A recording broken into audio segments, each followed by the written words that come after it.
আমি আর আমার ভাবি আমার ভাস্তির জন্য একটু কেনাকাটার জন্য টাউনে চলে এসেছি। হ্যালো এভরিওয়ান, আসসালামু আলাইকুম। সবাই কেমন আছেন? আমি আছি আলহামদুলিল্লাহ। আপনারা কেমন আছেন কমেন্ট বক্সে জানিয়ে দিবেন। তো ভাস্তির জন্য কেনাকাটা করছি, ভাবলাম শর্ট করে একটা ভিডিও করে ফেলি। আর এক ভিডিও করতে করতে আপনাদের সাথে একটু গল্পও হয়ে যাবে। তো ভাবি ভাস্তির জন্য একটু কেনাকাটা করছে আর লোশন দেখছি কী কী কিনবে। আমি বললাম আমি সফট ইউজ করি নিভিয়া, তো তুমি একটা নিভিয়া সফট নিতে পারো। তারপরে লোশন টোশন কেনার পরে একটা জুয়েলারি দোকানে গেলাম। ওখানে ভাবি একটা গোল্ড প্লেটের উপরে অনেক সুন্দর কানের দুল কিনলো। ওখান থেকে কেনাকাটা শেষ করে তারপরে ভাবি একটা কাজল কিনলো। অল্প কিছু কেনাকাটা ছিল, আর একটা র্যাক কিনতে হবে। যাই হোক, অল্প কিছু কেনাকাটা ছিল, বেশি কিছু কেনাকাটা করিনি। দুজনে আসলে ঘুরতে পছন্দ করি, ঘুরতেও বের হয়েছি।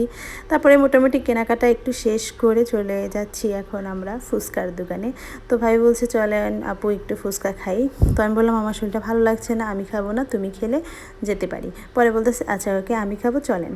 পরে ওখান থেকে চলে এসেছি ফুচকার দোকানে। ফুচকার দোকানে এসে তো ওনার ফুচকা নাকি অনেক মজা ভাবি বললো, বাট আমি একটাও টেস্ট করে দেখিনি, কারণ আমার গাড়ি থেকেই শুরুতেই কীরকম জানি শরীরটা অনেক খারাপ লাগতেছিল। বাট বাড়ি থেকে ভেবে এসেছিলাম ফুচকা খাবো দুজনে মিলে, কিন্তু আর শেষ পর্যন্ত আর আমার ফুচকা খাওয়া হলো না। ভাবি একটু খেলো। আমি ওনাকে জিজ্ঞেস করলাম আমাকে একটা পানি দেন। পরে বলতেছে ঠিক আছে পানি না খেয়ে একটা এই যে লেমন খান, ভালো লাগবে। পরে একটা নিলাম, দেখি খাওয়ার পরে একটু ভালো লাগছে, বাট ভাবি খায় না, আমি খেলাম আর ভাবি ফুচকা খেলো। তো খাওয়ার শেষে প্রায় কাছাকাছি আমরা মানে ভাবছি তাড়াতাড়ি বাড়ি যেতে হবে, কারণ অনেক ঘোরাফেরা করেছি। আর ভাবি বলতেছে তাড়াতাড়ি যেতে হবে, আবু বাসায় যাওয়ার পর আবার লাইভ আছে, আমারও কাজ আছে, আপনার ভাস্তিকে খাওয়াতে হবে, সুজি জাল দিতে হবে, তারপরে সে আমি লাইভে আসতে পারবো। পরে এরকম কথাবার্তা দুজনে বলতেছিলাম, খুবই মজা করতেছিলাম। পরে এখান থেকে খাওয়া দাওয়া শেষ করে চলে গেলাম র্যাকের দোকানে।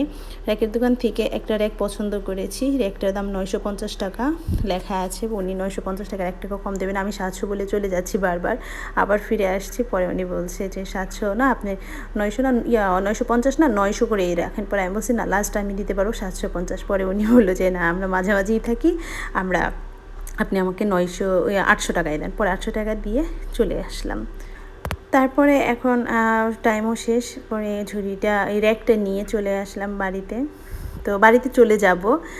তো গাইস, আমাদের ঘোরাফেরা এই পর্যন্তই ছিল। প্লিজ আমার ভিডিওটা ভালো লাগলে অবশ্যই সাবস্ক্রাইব করবেন, কমেন্টস করবেন, আমার পাশে থাকবেন। আল্লাহ হাফেজ।